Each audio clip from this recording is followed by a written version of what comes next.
Deshad had killed many during his time serving under the prince. He viewed most of them as fodder on the way to his high-profile targets. It was assassinating them and the occasional elite bodyguard that brought him the greatest pleasure. 73 of the world's finest protectors and their masters had fallen to Deshad, some with firearms, others with poisons or traps. His preferred method, however, was to use his signature serpent blades. But when assassinating a particularly high-profile target, he liked to use his hands, especially if that target was illuminated, as Nikolai Vladimir Volkov was. Deshad gained great pleasure from so easily killing men who have lived their entire lives drunk on power. So it was now that Deshad stood in the hallway outside of Volkov's bedroom. He pondered whether to come through the window or not, but the thought of his twin daggers slicing through the necks of the Spetsnaz commandos guarding the door was too good a temptation to refuse. It was a dark hallway with high walls, and there were 2 guards, one posted on either side of the bedroom door, which was about 100 feet away. In a split second, the assassin's options flashed through his mind.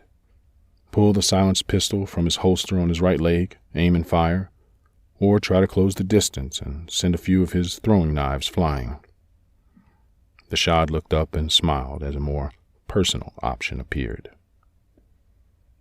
He split his legs and hoisted his 5'9" 175-pound frame up the walls.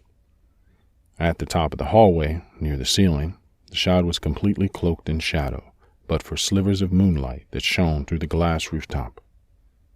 The assassin then quietly leapt across the high beams that lined the top of the hallway every 5 feet. He focused on controlling every breath and footfall.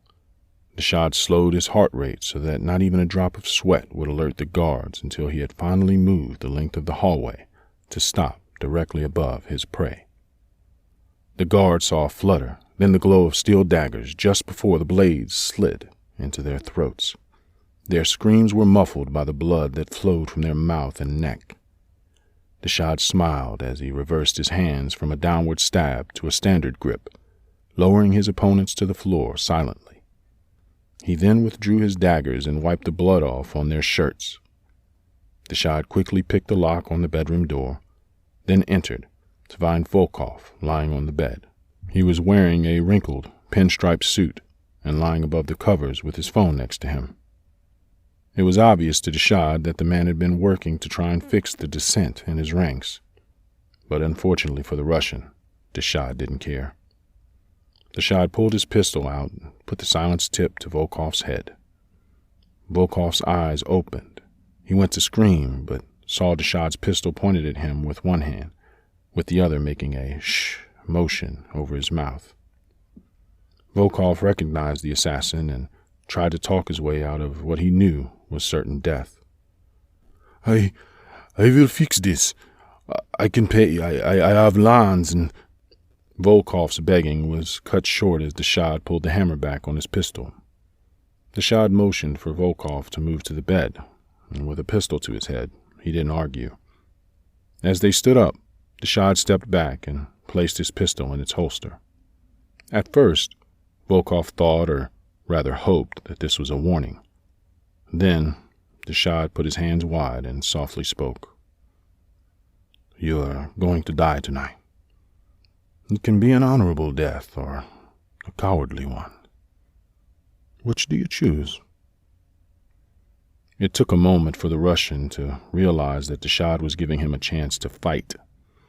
Volkov had the assassin by 5 inches and well over 100 pounds, but he knew he had no chance. So he dropped to his knees and begged. Please don't kill me. I have family. A family. I will pay you. I will run and hide." In his studies, Deshad came across a doctor that postulated a man could see for up to 20 seconds after the spinal column had been separated. He thought about this as he moved around to stand behind Volkov. Deshad then bent over and whispered in his ear. Volkov's eyes grew wide as he heard Deshad's true name.